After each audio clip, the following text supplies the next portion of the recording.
Direction la Côte d'Ivoire, l'ancien président de l'Assemblée nationale, Guillaume Kibafori Soro, s'adresse à Alassane Ouattara.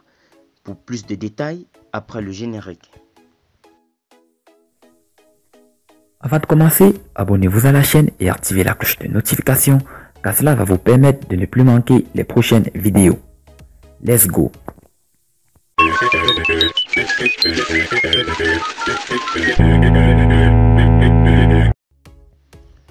Guillaume Soro ne s'impose plus de limites pour parler à son désormais ancien mentor Alassane Ouattara, qu'il voudrait bien voir se retirer de la course à la présidence.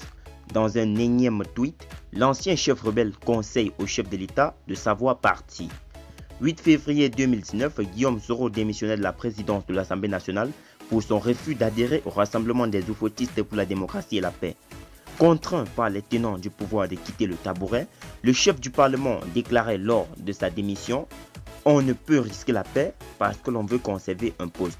Car, ajoutera-t-il en citant le père fondateur Félix Houphouët-Boigny, aucun sacrifice n'est trop grand quand il s'agit de faire la paix pour son pays. Aussi, précisera-t-il, il quitte ce poste aisé de président de l'Assemblée nationale pour l'aventure de ses convictions.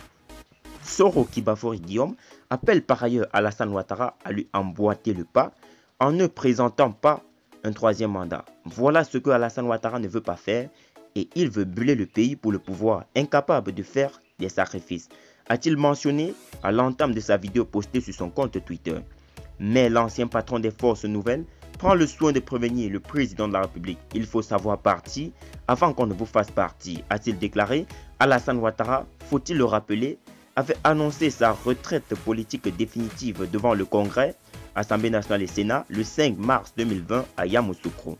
Mais avec la brusque disparition de son premier ministre et dauphin Amadou Gon Coulibaly, le chef des fils des oufouettistes a dû faire un rétropédalage pour son poste de candidat au scrutin du 31 octobre 2020. L'opposition ivoirienne, après avoir organisé des marches de protestation courant août, a lancé un mot d'ordre de désobéissance civile.